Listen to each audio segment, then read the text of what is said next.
Robin मिन्सला फलंदाजीच्या 2 संधी मिळाल्या, पण तो अपयशी ठरलाय। तिसऱ्या आणि चौथ्या क्रमांकावर फलंदाजी आहे, पण 5व्या क्रमांकावर कुणाला खेळवायचं याबद्दल एक समस्या आहे। हार्दिक 6व्या क्रमांकावर आहे, पण 7व्या क्रमांकावर एक मजबूत मॅच फिनिशर उपलब्ध नाही। दरम्यान मुंबई इंडियन्ससाठी एक दिलासादायक बातमी आली आहे। यामध्ये MIचे चाहते देखील आनंदी होतील। बुमराहने पुन्हा गोलंदाजीचा सराव सुरू केलाय।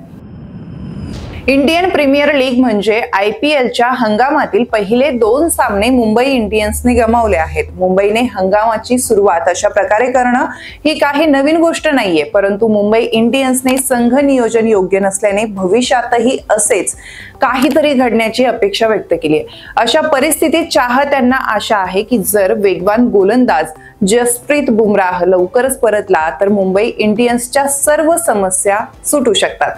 हे खरं सिद्ध होऊ शकतं का? चला याचं उत्तर शोधूया। नमस्कार, मी ऋतुजा, वन इंडिया मराठीमध्ये आपल्या सर्वांचं स्वागत। मुंबईला सध्या बुमराहची कमतरता खूप भासतीये, पण एकट्या बुमराहने सोडवला जाणार नाही। यासाठी मुख्य कारण म्हणजे संघ नियोजन आणि प्लेइंग 11। समजा बुमराह परतला तर तो गोलंदाजीला बळकटीत येईल। तुमच्याकडे ट्रेंट बोल्ट, दीपक चहर आणि जसप्रीत बुमराह हे 3 योग्य वेगवान गोलंदाज असतील। चौथा वेगवान गोलंदाज हार्दिक पांड्या असेल। फिरकी गोलंदाज म्हणून मुजीब उर रहमान आणि मिशेल स्टँडनर असणार आहे, पण या फिरकीपटूंनी अद्याप हवी तशी कामगिरी केलेली नाही। विघ्नेश पुथुरने CSK विरुद्ध नक्कीच चांगली गोलंदाजी केली, पण पुढच्याच सामन्यात त्याला वगळण्यात आलं। आता त्याला का वगळण्यात आलं याचं समाधानकारक उत्तर तज्ञांकडे सुद्धा नाहीये। फलंदाजीच्या दृष्टिकोनातून रोहित शर्मा आणि रायन रिकेल्टन फ्लॉप ठरले आहेत। जरी विल जॅक्सनला परत आणलं तरी विकेट किपिंगची समस्या असेल, कारण रॉबिन मिन्सला फलंदाजीच्या 2 संधी मिळाल्या, पण तो अपयशी ठरलाय। तिसऱ्या आणि चौथ्या क्रमांकावर फलंदाजी आहे, पण 5व्या क्रमांकावर कुणाला खेळवायचं याबद्दल एक समस्या आहे। हार्दिक 6व्या क्रमांकावर आहे, पण 7व्या क्रमांकावर एक मजबूत मॅच फिनिशर उपलब्ध नाही। दरम्यान मुंबई इंडियन्ससाठी एक दिलासादायक बातमी आली आहे। यामध्ये MIचे चाहते देखील आनंदी होतील। बुमराहने पुन्हा गोलंदाजीचा सराव सुरू केलाय। गेल्या काही आठवड्यापासून तो बंगळुरूतील BCCI सेंटर ऑफ एलेक्सन येथे वैद्यकीय पथकाच्या देखरेखीखाली होता। ताज्या वृत्तांनुसार त्याने नेटमध्ये गोलंदाजी करायला सुरुवात केली आहे।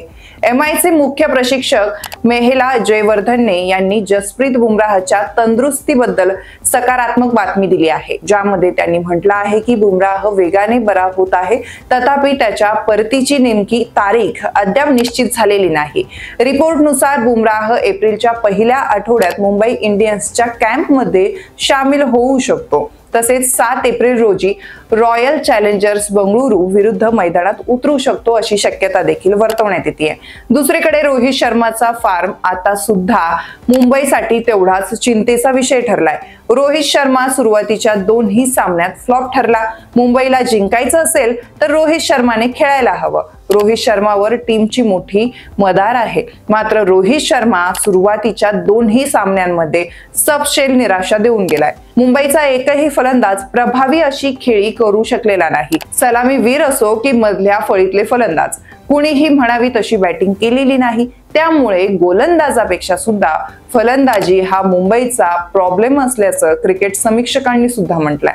मित्रांनो, तुम्हाला ही माहिती कशी वाटली हे आम्हाला कमेंट करून नक्की सांगा, आणि अशाच माहितीपर व्हिडिओसाठी वन इंडिया मराठीच्या YouTube चॅनलला सबस्क्राईब करायला आणि व्हिडिओला लाईक करायला विसरू नका।